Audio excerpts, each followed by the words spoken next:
Hello, welcome to the European Open briefing for Friday, February the 24th. I'm Rafi Boyajian, currency analyst at XM.com, and we're going to be looking at the latest developments in the currency markets today. So the dollar looks set to end the week pretty much flat.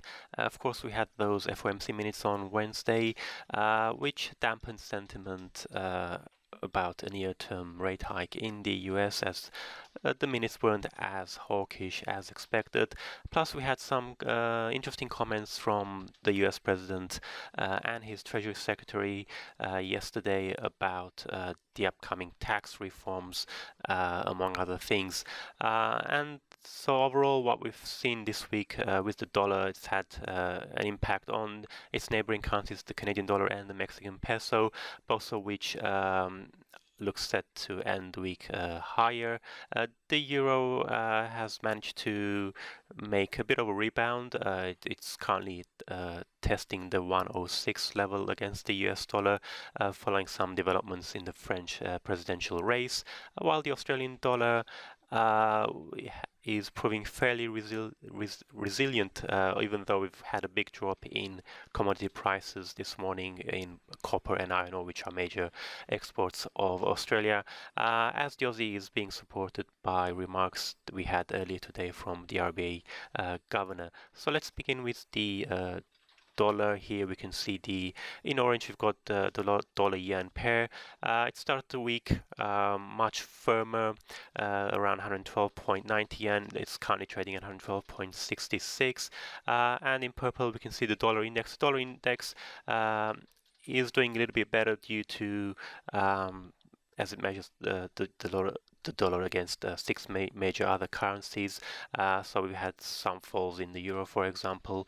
So that's supported the dollar index, which is currently at 100.90.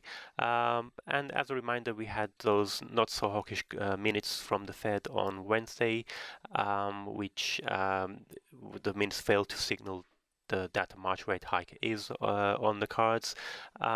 But more interestingly, we had remarks by the US President and his Treasury Secretary, which well, basically the main focus has been on the tax reforms. Mnuchin said, he's the Treasury Secretary, he said that tax reforms, even though they could be passed as early as August, they are unlikely to take effect or have much impact on the economy during 2017. So let's have a look what the Treasury Secretary said, and here you can see here Stephen Mnuchin in the photo. He gave his first proper interview since his nomination was approved by Congress. He said we can look forward to very significant tax reforms, which will be aimed at the middle class and businesses. Plus, of course, there will be some easing of regulatory burdens on businesses as well. So all of that should be positive on the economy. He seemed less convinced about the proposed border tax, which Donald Trump has been talking a lot about. He said that the border tax is actually under study, so we still don't have a guarantee that such a policy will go through. But that such a policy is still being favored by Donald Trump. Trump also made some remarks about China. Again, he said the Chinese are grand champions of currency manipulation, and so that risks once again to raising tensions with China and possibly a trade war. Although Mnuchin was a bit more diplomatic, less aggressive, he said that we have a process within the Treasury where we go through and look at the currency manipulation across the board.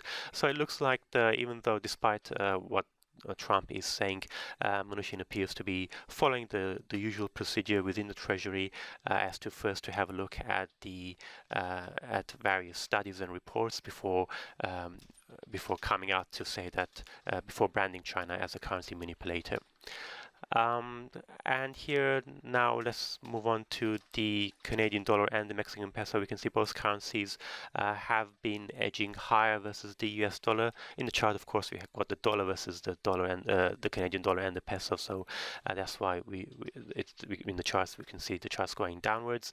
The Canadian dollar is near 4-day highs.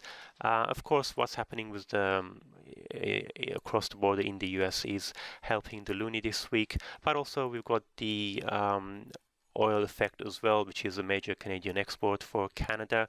WTI oil is moved above $54 a barrel this week. We had on Wednesday the API figures which showed a surprise draw in US crude stocks. Although the official data yesterday showed there was another increase in US stocks, but that increase was much smaller than expected.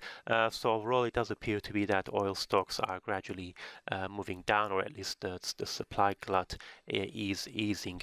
Looking at the peso, we did have that announcement the other day about the Mexican Central Bank launching a hedging program, which is an alternative method to intervening in the currency markets to support the peso. So the peso got a bit of a boost there. But yesterday it hit a 3.5 months high of 19.60 per US dollar, and that was mainly after Mnuchin said he doesn't see any changes to the North American Free Trade Agreement in the short term. So it looks like any renegotiation of that treaty is still some time away. So for now, the peso that significantly eases the pressure on the Mexican peso. Moving on to the euro now. The euro, we can see here it briefly touched $106. It's trading currently just below it. Of course, what's happening in the French elections presidential race is being closely watched. The euro has been boosted after the independent candidate Emmanuel Macron. He formed an alliance with one of the centrist candidates, and that alliance basically gives him a much bigger chance of at least coming second in the first round, and then if in the runoff he faces Le Pen, then it would significantly improve his chances of beating Le Pen. Of course, markets fear a Le Pen win because Le Pen is in favor of France leaving the Eurozone, and she also wants to hold a referendum on whether France should stay as a member of the European Union. Finally, let's have a look at the Australian dollar. We can see the dollar has been steadily moving upwards over the past couple of days. It's holding above 0.77. We had the RBA head, Philip Lowe, he was testifying in the Australian House of Representatives. He said that, he basically was trying to get lawmakers to do more to stimulate the economy, saying that monetary policy alone is not the best way to stimulate the economy, and that pretty much is basically another indication that Philip Lowe is not in favor of cutting rates further in Australia.